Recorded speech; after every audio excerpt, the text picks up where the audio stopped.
Front Row MMA here at BAMMA 18 in Wolverhampton, and we're here with Regis Sudden, who finishes in the first, so that nickname is coming in.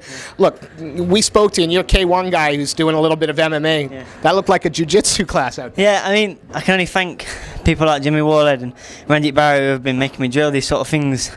Simple things really, but just putting them into practice so many times in the gym, getting it at the same time while doing it. And I'm so happy I got to show that I've got that side of the game tonight, because it might make people think twice about trying to take me down in the future. You know, at the beginning of the round, it looked like you hurt him. You rocked him. He kind of was holding his face. You went in, and all of a sudden he sort of clinched up. Was he playing possum a little bit, or did you stick? Oh, what happened there? It's really hard to tell when you're in there. I mean, my corner was screaming at me, sort of going at him, but you're never sure. I mean, you see so many guys that pretend they're hurt and then come out and throw sort of one shot, and I didn't want to make that same mistake, and I was glad I didn't. And I mean, he did just try and clinch on when I got inside, but I expected that anyway. I mean, for him to try and sit in there and try and clinch and strike with me would have been a novice mistake on his behalf. So I was really happy that sort of I got the takedown, and eventually I did get the submission. So he's known as being, you know, having a K1 background as well. I think he was 14 on one K1.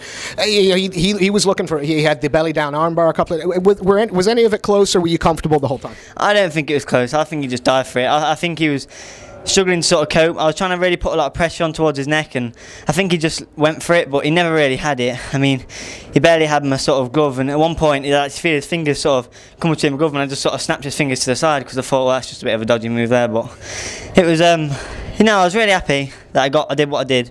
Really happy they got in there and did it. So yeah. You know, you've come out unscathed. Yeah. BAMMA putting on lots of events this year, one a month allegedly. Yeah. How many more times can we expect to see you in the BAMMA cage? I'll be fighting as many times as I can. At the end of the day, I'd fight every BAMMA chef I could. I'm not on the march on. My cousin, who's also obviously one of my close friends, trains at the gym with us. He's got a wedding, but I'm going to be on the April show.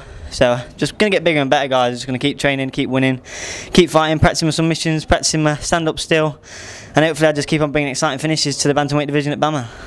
Lonsdale title, you know, 2-0 in BAMMA now. You know, another couple of fights. Is that the next sort of milestone for you? Yeah, definitely at the minute, because once you win a BAMMA title, a lot of people see that as a good sort of like a good stepping stone, and a lot of people sort of see that and think, oh, but it's BAMMA champs.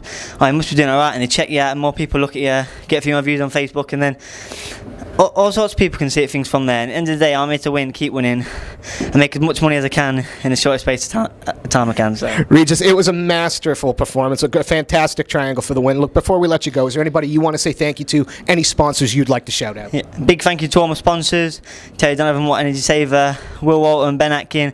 Without them guys, I wouldn't be here today. They support me through my training, buy me new gear, do all sorts of stuff. And then I've got Booster, who I've supplied my gear, who was also Wayne Kirk, who lets me train at his gym with Jimmy Warled.